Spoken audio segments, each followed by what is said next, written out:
le super ordinateur Watson d'IBM avait gagné au jeu Jeopardy il y a à peu près 7 ans. Et je travaillais dans le département recherche d'IBM et notre directeur a dit, ouais, bah maintenant qu'on a fait ça, qu'est-ce qui manque à Watson dans l'intelligence artificielle? Qu'est-ce qu'on pourrait faire de plus? Quelqu'un dans le département, Lav Varshni, a proposé la créativité. La créativité assistée par ordinateur. Est-ce que Watson peut aider ses utilisateurs à être plus créatifs? Et en particulier, est-ce qu'on peut utiliser la cuisine comme domaine pour démontrer la créativité? Oui, ce qu'il nous faut, en fait, c'est une collection de recettes pour entraîner l'algorithme. On utilise ces recettes pas pour après faire de la recherche et puis juste renvoyer les recettes qui existent déjà, c'est juste pour fournir de l'inspiration à l'ordinateur lui-même, si tu veux. Donc, on prend des recettes qui existent, on va utiliser ces recettes pour comprendre quels ingrédients sont utilisés ensemble, quels ingrédients sont nécessaires pour faire certains types de plats. Par exemple, si on fait une pizza, il faut qu'on sache qu'il faut de la pâte, il faut du fromage, il faut de la sauce, il faut des légumes, des choses comme ça.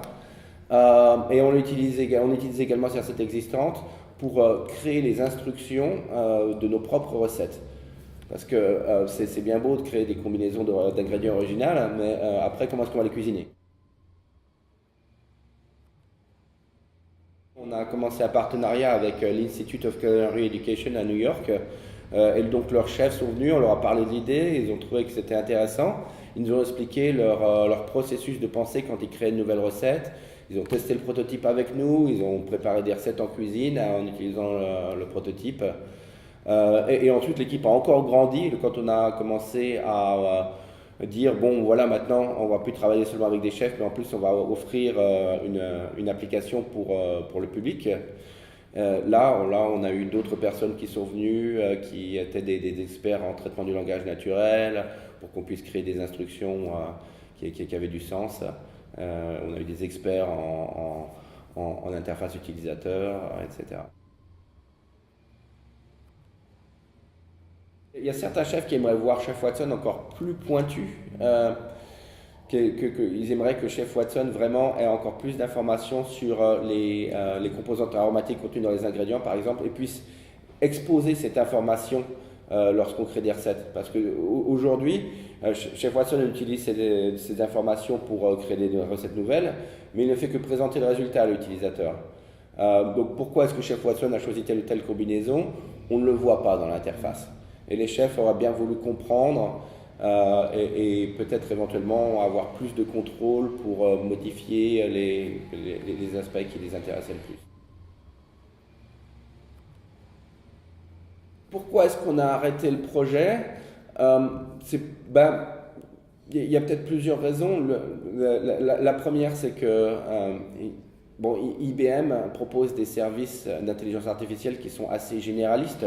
Si on regarde les services Watson aujourd'hui, ça permet, c'est une boîte à outils qui permet d'adresser des problèmes dans plusieurs industries. Chez Watson était extrêmement spécifique. Et donc je pense que c'est principalement pour ça que pour l'instant on ne le développe pas. Peut-être qu'il va revenir, on ne sait pas. Mais pour l'instant, on l'a mis de côté. On a un modèle spécialement entraîné sur les aliments pour la reconnaissance d'image. Donc là, vous avez besoin d'aucune connaissance en intelligence artificielle. Vous pouvez juste utiliser le modèle avec une interface graphique ou avec une API, comme ça. C'est tout prêt.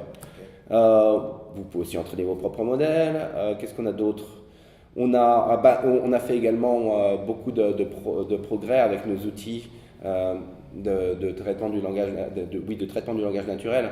Ce que ça veut dire, c'est que maintenant, c'est très facile pour une entreprise qui est intéressée, qui voudrait prendre des recettes de cuisine et les donner à une machine pour qu'elle les digère.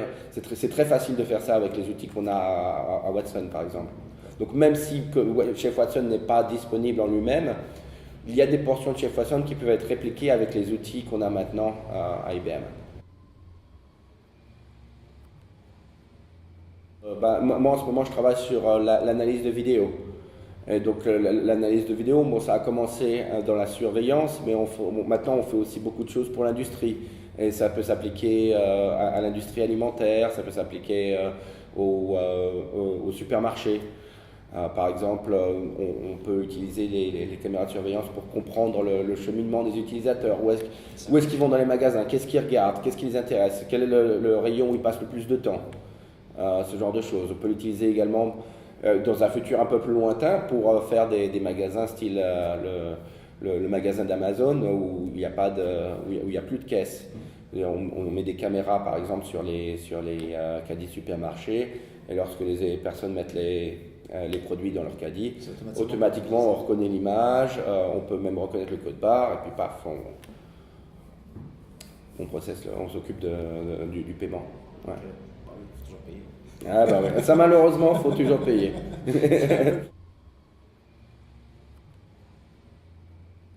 Difficile, je ne sais pas s'il y a une nourriture du futur. Moi je pense que enfin, la nourriture du futur, peut-être telle que j'ai envie qu'elle soit, je ne sais pas si elle sera réellement comme ça, c'est une nourriture peut-être plus personnalisée, où on sort un petit peu des recettes traditionnelles, où chacun peut un peu customiser ses plats, dire ah ben voilà, plutôt que d'avoir un sandwich jambon beurre, je vais créer mon sandwich.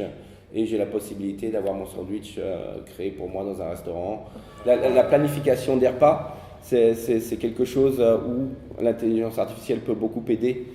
C'est la question qu'on se pose tous, qu'est-ce qu'on va manger ce soir? Oh non, j'ai déjà mangé ça hier ou la semaine dernière.